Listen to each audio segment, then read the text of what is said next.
नमस्कार आप सबको। मैं फिर भी चाहूँगा कि सभी को कोंडागांव छत्तीसगढ़ में जो बस्तर के विभिन्न क्षेत्रों में जो काली मिर्च की खेती हो रही है उसकी एक झलक हम दिखाएं। आप देख सकते हैं ये काली मिर्च लगी हुई है कोंडागांव के चिकलपुटी माँ दंतेश्वरी हर्बल फार्म और रिसर्च सेंटर में। इसकी साइज से आपको अंदाज लग जाएंगे। और गुच्छों की अगर बात करें तो आप देखेंगे 1 फीट में पूरे राउंड में लगभग 40 से 50 गुच्छे लगे हुए हैं।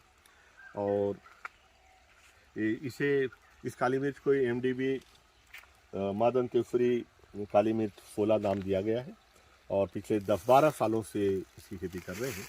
और ये जो है छत्तीसगढ़ के जलवायु के लिए बहुत उपयुक्त है। इसे ऑस्ट्रेलियन टीक के साथ हम लगा रहे हैं क्योंकि ऑस्ट्रेलियन टीक जो है नाइट्रोजन फिक्सेशन करता है और साथ ही साथ आप देखेंगे कि इसकी पत्तियां जो है बहुत अच्छी खाद बनाती हैं और कोई इसमें सिंचाई निजाई गुड़ाई की कोई आवश्यकता नहीं पड़ती। और ऑस्ट्रेलियन टीक के साथ इसकी जुगलबंदी कई कारणों से सफल है। एक तो ये यहाँ का तापमान को नियंत्रित करता है और नमी की मात्रा वो बना के रखता है ऑस्ट्रेलियन टीक का प्लांटेशन, जो कि काली मिर्च के फ्लावरिंग के लिए फ्रूटिंग के लिए ज़रूरी है। तो एक माइक्रो क्लाइमेट तैयार करता है ये ऑस्ट्रेलियन टीक का पौधा, जो कि अकेसिया की एक वैरायटी है। और इसकी एक बड़ी खासियत यह है कि न केवल यह 5 मीटर के रेडियस में नाइट्रोजन फिक्सेशन करता है, साथ ही साथ यह बहुमूल्य लकड़ी भी देता है जो 8 से 10 सालों में काफ़ी, अगर मोटाई की बात करें तो आप देखेंगे कि 4-5 फीट मोटा हो सकता है। ये गोलाई की अगर बात करें तो ये 10 साल के पौधे हैं और मोटाई की अगर हम बात करें तो आप देख सकते हैं कि ये तकरीबन 5 फीट की गोलाई के हैं। और साथ ही साथ आप देखेंगे कि ये जो काली मिर्च लगी है इस वैरायटी की खासियत है कि लगभग 100 फीट तक ऊंचाई तक यह जो है फलती है। यानी एक पेड़ से अगर आप देखेंगे तो इस समय जो लगा हुआ है पेड़ जो लगे हुए हैं आप इन्हें देख सकते हैं कि एक पेड़ से लगभग 12-15 किलो से लेके कुछ पेड़ों में तो 20-20 किलो तक काली मिर्च साल भर में हमने निकाली है।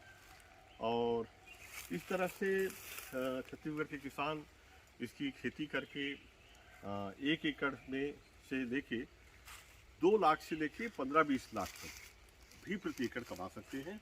असंभव नहीं है। कम से कम मन में सोच के चलें, ज़्यादा अगर मिलता है, मेहनत आप अच्छी करते हैं, फसल अच्छी आती है तो बहुत अच्छी बात है। साथ ही साथ जैसे देख रहे होंगे नीचे पिपली लगाई हुई है इंटरक्रॉप में, पिपली और हल्दी दोनों की इंटरक्रॉपिंग हो रही है। ये अतिरिक्त आय जो है 1.5 से 2 लाख रुपया प्रति वर्ष अंतर्वर्ती फसल के रूप में, ये जड़ वाली फसलें और पिपली क्योंकि ये भी पेरेनियल हर्ब है, एक क्रीपर है, तो ये इसमें हर साल ट्रैक्टर का खर्चा बच जाता है हमारा क्योंकि एक बार लगाया। और पिपली भी बार बार चलती है और काली मिर्च भी, और खाद की हमें ज़रूरत नहीं पड़ती। इसकी जो पत्तियां हैं चूँकि सदाबहार पेड़ है ये ऑस्ट्रेलियन टीक, और 12 महीना इसकी पत्तियां हरी भरी रहती हैं और 12 महीने पत्तियां भी नीचे गिरती रहती हैं, जिसे हम इकट्ठा करके रखते हैं पेड़ों के इर्द गिर्द, जिससे कि ये बारिश में सड़ के बहुत बेहतरीन खाद बनती है। तो मसाले के दृष्टिकोण से काली मिर्च आप जानते ही हैं कि यह वह मसाला है जिसके कारण कहा जाता है हमारा देश गुलाम हुआ था। पुर्तगाल से जो आए थे वो मसाला ढूंढते ही आए थे, और काली मिर्च आज भी मसालों की रानी है। पूरे विश्व बाजार में इसका बड़ा दबदबा है।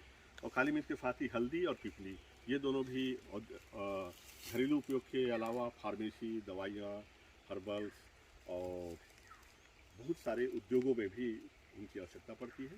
तो छत्तीसगढ़ में करीब 70% ऐसे क्षेत्र हैं जहां इनकी खेती सफलतापूर्वक की जा सकती है। बिलासपुर क्षेत्र भी उनमें से एक है। अमरकंटक से जुड़ा हुआ पूरा जो क्षेत्र है वहाँ इसकी खेती बहुत अच्छे से हो सकती है। और ऑस्ट्रेलियन टी की खासियत यह है कि जहाँ बबूल की खेती हो सकती है वहाँ इसकी खेती हो सकती है, और जहाँ ऑस्ट्रेलियन टीक की खेती हो सकती है, अगर इसका सही तरीके से हम वृक्षारोपण करें तो काली मिर्च की खेती हम बहुत बढ़िया सफलता से उगा सकते हैं। क्योंकि छत्तीसगढ़ में मेरा मानना है, हम धान का कटोरा कहते हैं, बहुत अच्छी बात है।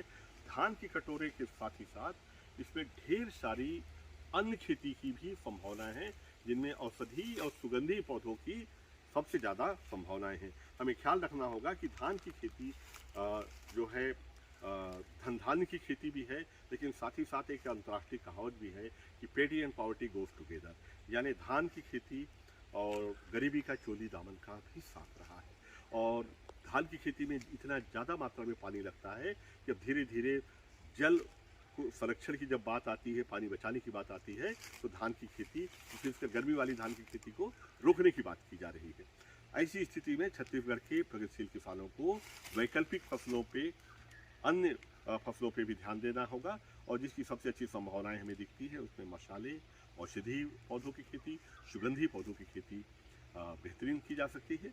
यहाँ करीब 25 प्रकार के वनौषधियों की खेती भी इन प्लांटेशन के साथ की जा रही है, क्योंकि जंगल में जड़ी बूटियाँ होती थी तो पहले हम इन पेड़ों को लगा के जंगल बनाते हैं, उसके अंदर हर तरह की खेती कर सकते हैं।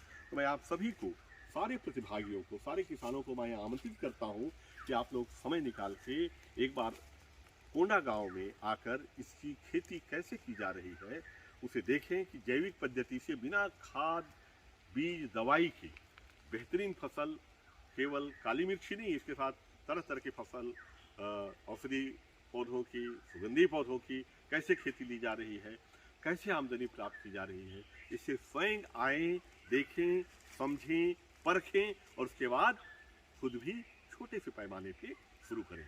आप सबको बधाई और बहुत बहुत धन्यवाद। नमस्कार।